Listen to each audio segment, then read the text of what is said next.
ജസ്റ്റിലേക്ക് ആദരാഞ്ജലികൾ. ഈ കുട്ടീനെ തട്ടിയ കാറ് പോലീസ് പിടിച്ചെടുത്തെന്നാണ് അറിയാൻ കഴിഞ്ഞത്. പ്രതികൾ കിട്ടിയിട്ടില്ല. വണ്ടി തട്ടിയിട്ട് ഏകദേശം 50 മീറ്ററോളം ദൂരത്തേക്ക് ഈ കുട്ടി തെറിച്ചു പോയെന്നാണ് പറഞ്ഞത്. തലയ്ക്ക് ആഘാതമായി പരിക്കേറ്റു എന്നൊക്കെയാണ് അറിയാൻ കഴിഞ്ഞത്. ഈ പോലീസ് ശരിക്കും പറഞ്ഞാൽ ഇത്തരം ആളുകളെ എത്രയും പെട്ടെന്ന് തന്നെ നിയമത്തിന് മുന്നിൽ എത്തിക്കുക എന്നുള്ളതാണ് ചെയ്യേണ്ടത്. കാര്യം ഇതുപോലെ ഒരു മനുഷ്യനെ വില കൽപ്പിക്കാതെ, കാര്യം അവർ ലെഫ്റ്റ് സൈഡിൽ കൂടി അവരെ വണ്ടി വരുന്നത്, ഈ കുട്ടി നടന്നു പോകുന്നു, അത്രയും സ്പീഡിൽ ഇടിക്കാതെ അത്രയും ദൂരത്തേക്ക് തെറിച്ചു പോയില്ല. അപ്പോൾ ഇങ്ങനെയുള്ള ആളുകളൊക്കെ പെട്ടെന്ന് തന്നെ നിയമത്തിന് മുന്നിൽ കൊണ്ടുവരണം, മറ്റുള്ളവരത് കാണണം. അല്ലെങ്കിൽ ഇതുപോലുള്ള കാര്യങ്ങൾ ഇനിയും ആവർത്തിക്കപ്പെട്ടുകൊണ്ടിരിക്കും. കാരണം ഇത് സിമ്പിളായുള്ള കാര്യമാണെന്ന് വിചാരിച്ചിട്ട് തള്ളിക്കളയും മറ്റുള്ളവർ. അത് അത്ര ശ്രദ്ധിക്കുള്ളൂ എന്ന്. അപ്പോൾ ഇതുപോലുള്ള ജീവനുകൾ ഇനി പൊലിയാതിരിക്കണം. ആ പെൺകുട്ടി ആ വീടിൻ്റെ വലിയ അത്താണിയായിരുന്നു. ആ കുട്ടി ജോലി ചെയ്ത് പഠിക്കുകയായിരുന്നു.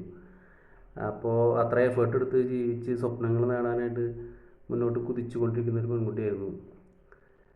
ഭയങ്കര കഷ്ടമായിപ്പോയി.